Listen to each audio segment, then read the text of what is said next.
somebody asked me, like, when was it that your sort of unhealthy relationship with food started? As cliche as it may sound, it's sort of a blur, like I can't pinpoint an exact time. It's funny because one day I was like 14, 15-year-old at school, and I'd be eating like pasta with beans and cheese. Sounds disgusting. It was actually really nice at lunch, and then brownies and bread rolls and stuff like that at break. And then the next day, the next thing I know, I'm like eating half a banana with yogurt and a white chocolate mocha and Diet Coke, and that's it in like one day sort of thing. So it's weird, like I don't exactly know the time that it was, but I know it started at sort of around when I was about 15 and I was leaving school to go from an all-girls school to go into a mixed school at sixth form.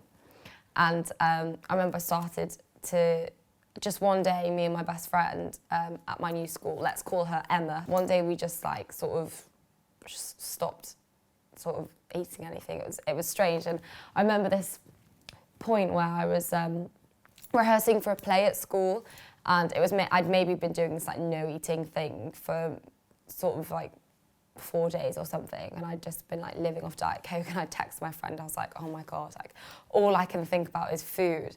And my other best friend saw the message and like, questioned me about it, and she was like, what's this all about? And I was like, oh, like nothing, you know. And you find that you start lying about stuff.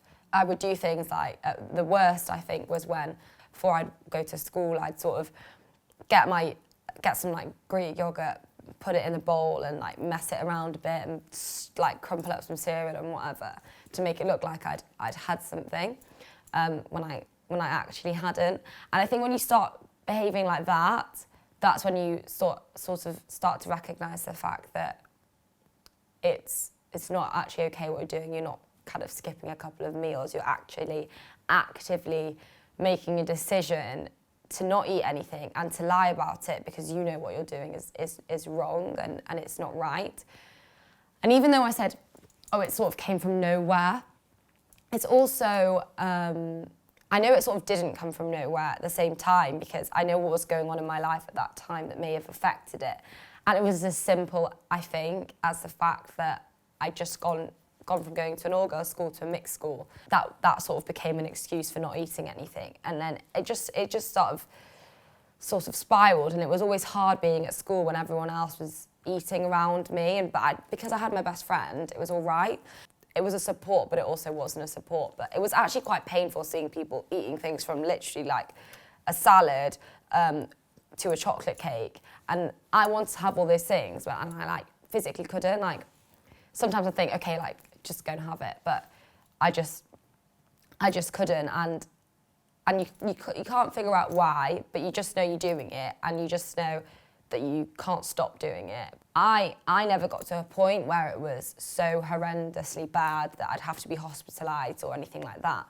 But I did get to a point where, you know, people were really noticing, and it would actually make you feel good when people made comments, which is just actually like a sickening thing. But now, you know, I have come out of it, and I'll never go back to the way it was. And I'll explain to you in a later episode how I ended up coming out of it, but I won't ever go back to that because I've realised myself now that you can't maintain a lifestyle like that. And I think it's all good telling people, stop doing what you're doing, you need to eat, you know, this is gonna happen to you, that's gonna happen to you, worst case scenario, you're gonna be hospitalised.